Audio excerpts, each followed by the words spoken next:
তাৰ পাছত এতিয়া ইম্পৰ্টেণ্ট টপিক এটা আহিলে এক্সামৰ কাৰণে, সেইটো হৈছে ৰাসায়নিক বিক্ৰিয়াৰ প্ৰকাৰ, যিটো টাইপছ অফ কেমিকেল ৰিয়েকশ্যন। ইয়াত তোমালোকে 4টা প্ৰকাৰ পাবা। ডেফিনেশ্যন মানে কাক বোলে সেইখিনিৰ বাবে তোমালোকে কিতাপখন পঢ়িবা। কাক বোলে ইয়াৰ পৰা লিখিবা। মই জাষ্ট মাথো অকণ বুজাবলৈ চেষ্টা কৰোঁ গোটেই টাইপছখিনিৰ ওপৰত, যেনেকৈ সংযোজন বিক্ৰিয়া, কম্বিনেশ্যন ৰিয়েকশ্যন, তেনেকৈ আৰম্ভ কৰোঁ। তেন্তে সংযোজন বিক্ৰিয়া, কম্বিনেশ্যন ৰিয়েকশ্যনত তো ইয়াক কেনেকৈ চিনি পাওঁ আমি? তোমালোকৰ পৰীক্ষাত আহিলে এনেকৈ আহিব যে এটা ৰিয়েকশ্যন দি দিব। ৰিয়েকশ্যনটো দিয়াৰ পিছত তাক ক'ব এইটো কি বিক্ৰিয়া হয়, বা দেখাই দিবলৈ ক'ব তোমাক। বোলে ধৰি লোৱা সংযোজন বিক্ৰিয়াৰ কাক বোলে আৰু এটা উদাহৰণ দিয়া। তো ইয়াক আমি কেনেকৈ চিনি পাম? ইয়াত 2টা বা তাতকৈ অধিক কম্পাউণ্ড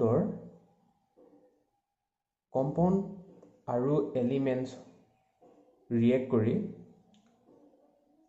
কেৱল এটাই প্ৰডাক্ট বনায়। মানে কেনেকৈ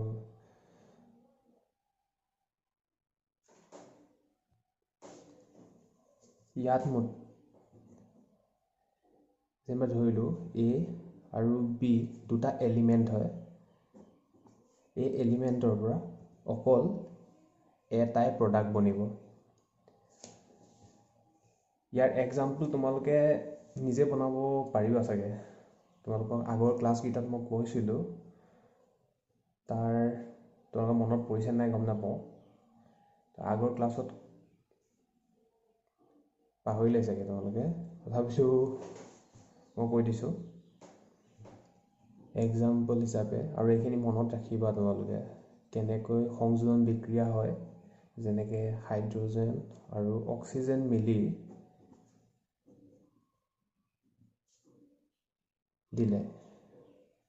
পানী দিলে, তেনেকৈ CaO plus H2O gives CaOH 2। এই উদাহৰণটোৱে লৈছোঁ। এইটো উদাহৰণ। মুঠতে যেতিয়া দুটা বা তাতকৈ অধিক, মানে ধৰি লোৱা A + B + C+, মানে ইয়াত আৰু বেছিকৈও ৰিয়েক্ট কৰিব পাৰে, কিন্তু এটাই দিব, প্ৰডাক্ট এটাই হ'ব। ৰিয়েক্টেণ্ট যিমানে নহওক কিয়, কিন্তু প্ৰডাক্ট এটাই হ'ব লাগিব। তাকে সংযোজন বিক্ৰিয়া বুলি কোৱা হয়। তোমালোকে কাক বোলেতো তোমালোকে নিজে লিখি ল'বা, মই বুজাইহে কৈছোঁ। 2 নম্বৰতে আহিলে বিয়োজন বিক্ৰিয়া, যিটো ডিকম্পজিশ্যন ৰিয়েকশ্যন বুলি কোৱা হয়। ইয়াত কম্বিনেশ্যন যোনটো সংযোজন বিক্ৰিয়া হয়, ইয়াৰ ওলোটা হয়। মানে ইয়াত ওলোটা কেনেকৈ হয়? ইয়াত আমি প্ৰডাক্টটো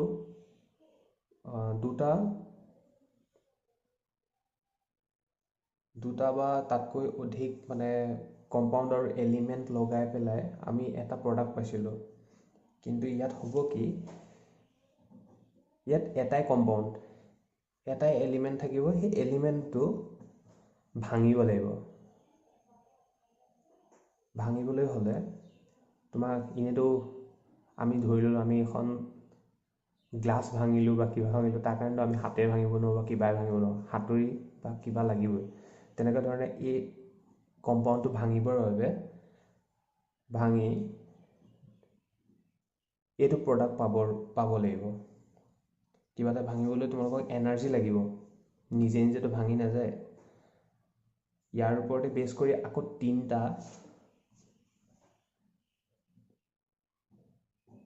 3টা টাইপ আছে। ইয়াৰ ওপৰত বিয়োজন বিক্ৰিয়াৰ ওপৰত বেছ কৰি পেলাই আকৌ 3টা টাইপ আছে। ইয়াৰে 3টা টাইপৰ ভিতৰত এটা আহিলে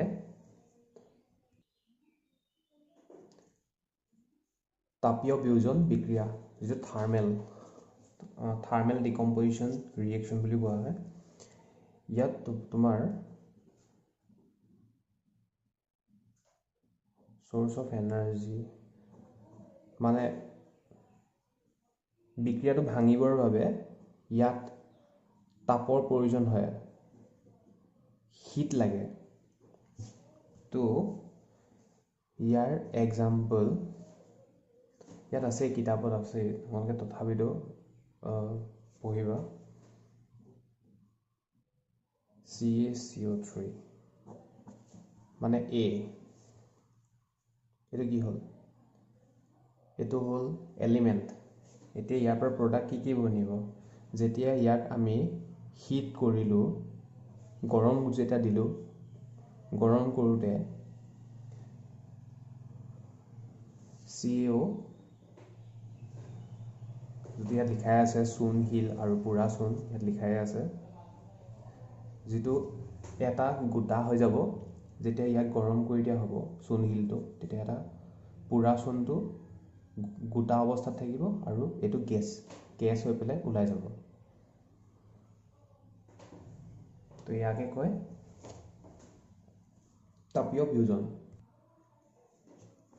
কিতাপত তোমালোকৰ অকল 2টা আছে, এটা সূৰ্যৰ আৰু এটা ইলেক্ট্ৰলাইট আছে, মানে মই কৈছোঁ, ঠিক আছে। যোনটো এটা ইলেক্ট্ৰিচিটি, যোনটো ইলেক্ট্ৰলাইটিক বুলিও কোৱা হয়, ইলেক্ট্ৰলাইটিক ৰিয়েকশ্যন এটাও আছে, মানে ডিকম্পজিশ্যন ৰিয়েকশ্যনত, যোনটোত তোমাৰ চ'ৰ্চ অফ এনাৰ্জি যোনটো হয়,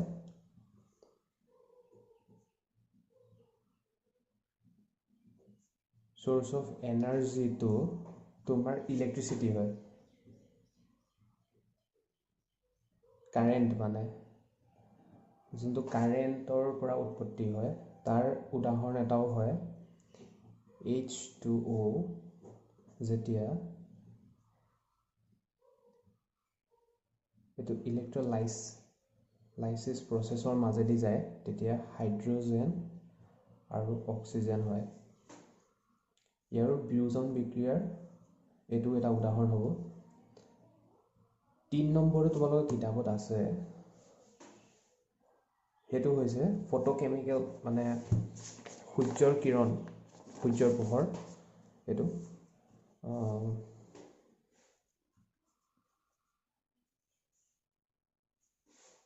ঠিক আছে।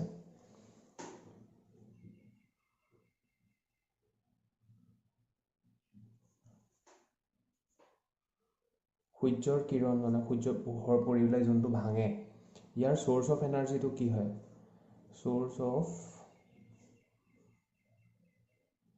এনাৰ্জিটো হ'ল ছানলাইট।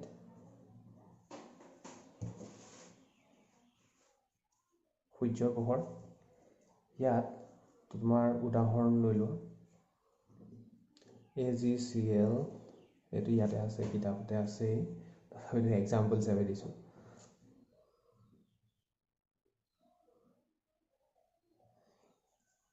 AgClত যেতিয়া সূৰ্যৰ পোহৰ পৰিব, সূৰ্যৰ পোহৰ যেতিয়া ইয়াত পৰিব, তেতিয়া এইটো ৰিয়েকশ্যনটো ভাঙিব, ভাঙিলে কি হ'ব? Cl টো ওলাই যাব। ইয়াত লিখাই আছে, ইয়াত বেলেঞ্চ কৰি দেখাইছে, টুৱাইচ AgCl, টুৱাইচ AgS। তো ইয়াত মই বেলেঞ্চিং কৰা নাই, তোমালোকে বেলেঞ্চিং কৰি ল'বা।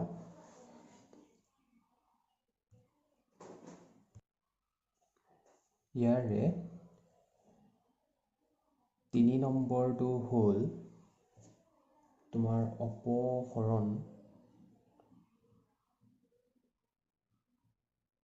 অপসৰণ বা প্ৰতিস্থাপন বিক্ৰিয়া।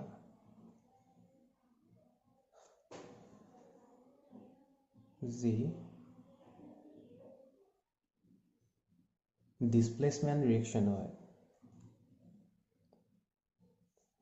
এইটো ডিসপ্লেসমেন্ট ৰিয়েকশন হয় ইয়াত ৰিয়েক্টেন্ট সাইড যোনটো হয় ৰিয়েক্টেন্ট সাইডটো দুটা এলিমেন্ট ইয়াত ৰিয়েক্টেন্ট সাইডত দুটা এলিমেন্টস দেখা পাবা য'ত মানে এটা মেটেল হ'ব এইটো মেটেল হ'ব তো এইটো মেটেল আৰু এটা হ'ব কম্পাউণ্ড যোনটো যৌগ বুলি কোৱা হয় যোনটো যৌগ হ'ব ধৰি লোৱা BC এইটো হ'ব তো যোনটো ইয়াত BC হ'ব মানে যোনটো কম্পাউণ্ড হ'ব এই কম্পাউণ্ডটোত এটা এনায়নিক আৰু এটা কেটায়নিক হ'ব এটা এনায়নিক পাৰ্ট এটা কেটায়নিক পাৰ্ট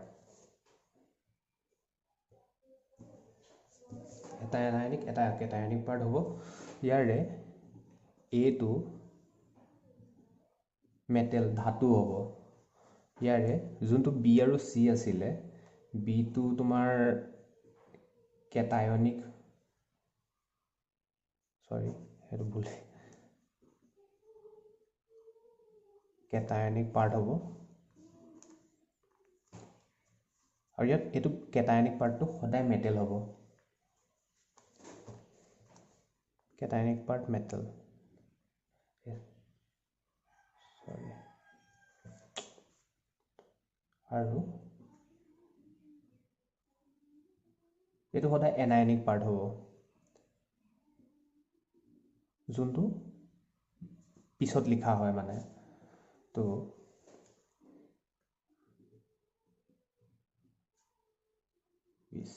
ওকে এই যোনটো ৰিয়েকশন হয় ইয়াত এনায়নিক আৰু কেটায়নিক এটো কেটায়নিক এটো এনায়নিক হয় তো কেটায়নিক পাৰ্টৰ মাজত এই কেটায়নিক আৰু এনায়নিক পাৰ্টৰ মাজত কাজিয়া হ'ব আৰু ব্ৰেকআপ হৈ যাব ব্ৰেকআপ হৈ এই এনায়নিকটো অকলশৰীয়া যেতিয়া হৈ যাব এই কেটায়নিকটো অকলশৰীয়া হৈ যাব এই আগৰ যোনটো ধাতু আছিলে সেই ধাতুটোৱে এই এনায়নিক পাৰ্টটোৰ লগত ৰিয়েকশন কৰিব আৰু ৰিয়েকশন কৰি এহেতি বন্ড বনাব আৰু ই সিঙ্গল থাকি যাব অকলশৰীয়া হৈ যাব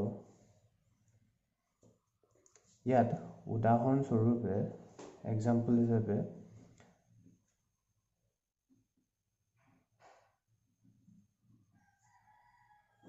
Fe plus CuSO4 gives FeSO4 plus Cu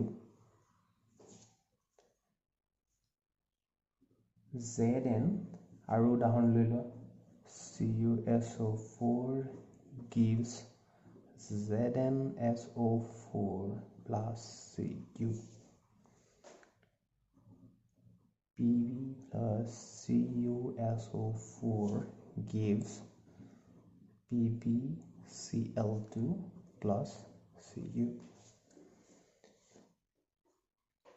এতিয়া ইয়াত সবতকে ইম্পৰ্টেন্ট মনত ৰাখিব লগা যদি কেনেবাকৈ ইয়াত ডেফিনেশ্যন সোধে তেতিয়া লিখি দিবা আৰু যে কিতাপত আছে ডেফিনেশ্যনটো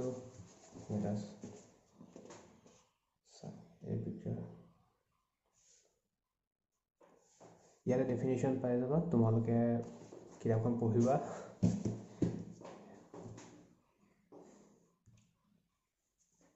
ইয়াৰ পাছত আহিল শেষৰ পইণ্টটো যোনটো 4 নম্বৰ পইণ্ট হয় ডি অপহৰণ বিক্ৰিয়া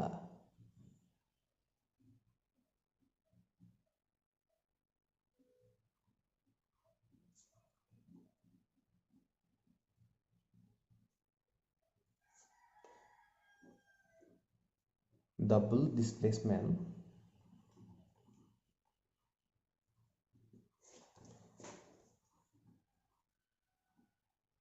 reaction ইয়াত এটা কাহিনী ক'লে ভাল হ'ব না ঠিক আছে তাৰ ভিতৰত কৈ দিওঁ জমনিও হ'ব বাৰু এটা ল'ৰা আৰু এজনী ছোৱালী ধৰি লৈছোঁ আৰু এইটো বেলেগ কাপোল হয় আৰু এটা আছে ইয়াত এটা ল'ৰা আৰু এজনী ছোৱালী এহেঁতৰ দুটাৰ মাজত ব্ৰেকআপ হ'ল এহেঁতৰ দুটাৰ মাজত ব্ৰেকআপ হ'ল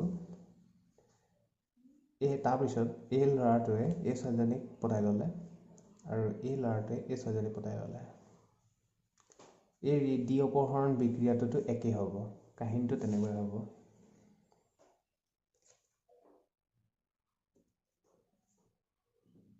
AB plus CD gives AD plus CB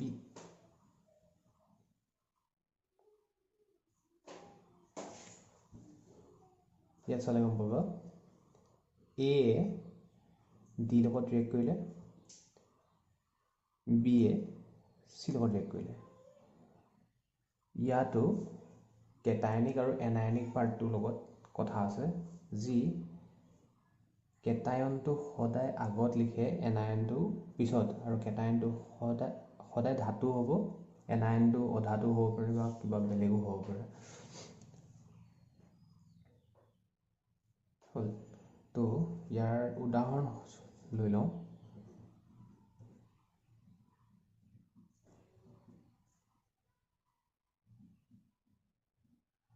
Na2SO4 plus BaCl2 gives BaSO4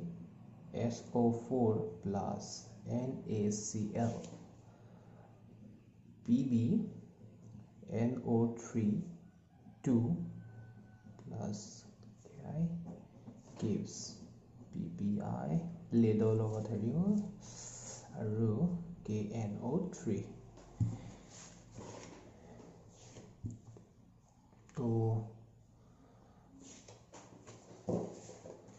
দ্বি অপহৰণ ৰিয়েকশ্যনটো শেষ হৈছে আজিলৈ ইমানতে শেষ কৰোঁ তাৰপিছত জাৰণ বিজাৰণ আছে